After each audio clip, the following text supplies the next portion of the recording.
The Tale of Peter Rabbit. Once upon a time there lived 5 rabbits. Mother Rabbit and 4 little bunnies named Flopsy, Mopsy, Cottontail and Peter. They had a cosy little house under a very big fir tree. One day the Mother Rabbit decided to go to the baker's and buy some tasty currant buns for her little bunnies.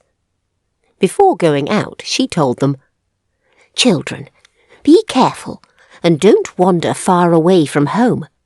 And don't go into Mr. McGregor's garden. He doesn't like intruders." Old Mrs. Rabbit took a basket and her umbrella and went to the market.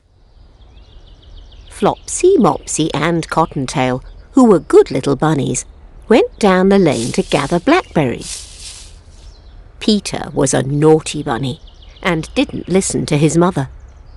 He ran straight to Mr. McGregor's garden and squeezed under the gate. First he ate some lettuce and French beans. He also got a taste of radishes and parsley.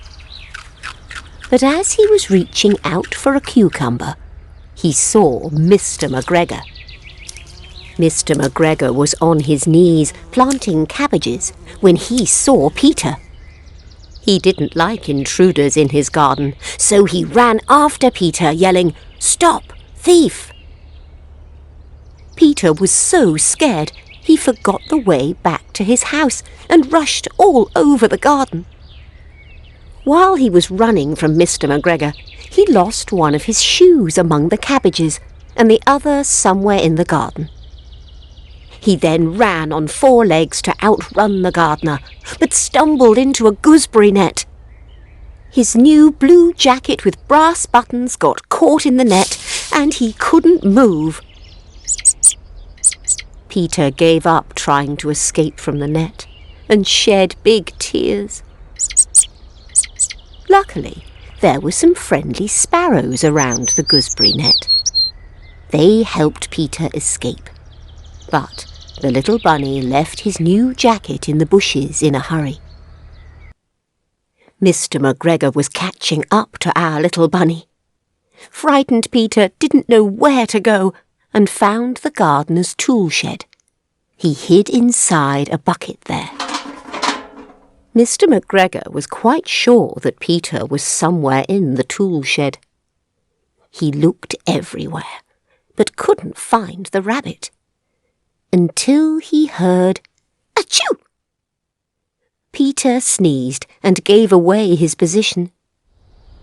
Mr. McGregor rushed to grab Peter, but the little rabbit jumped out of the window soon enough to outrun the gardener.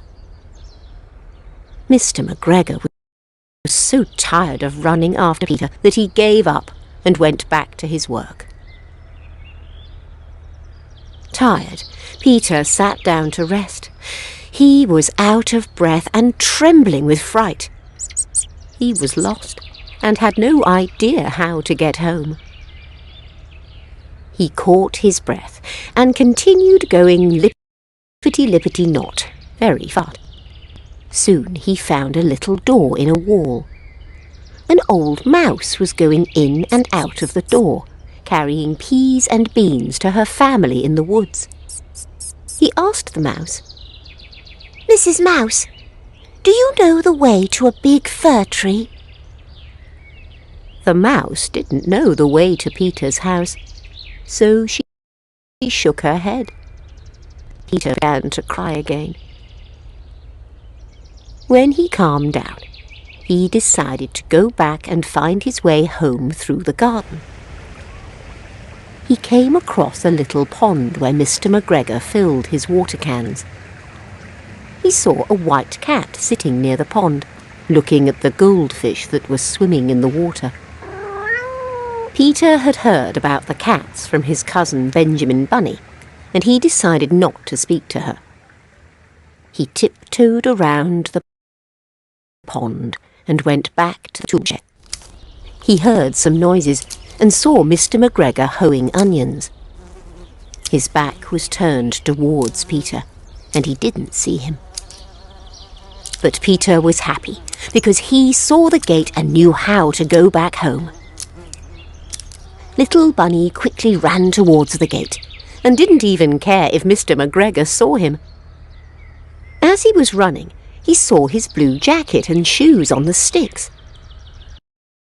Mr. McGregor had collected Peter's clothes and made a scarecrow out of them. Peter ran as quickly as he could and didn't even look back until he arrived home. Peter opened the door and flopped down on the soft sand with his belly. He could barely keep his eyes open. Mother Rabbit was cooking in the kitchen and saw Peter come back. She was wondering what he did with his new clothes. It was the second little jacket and pair of shoes that Peter had lost.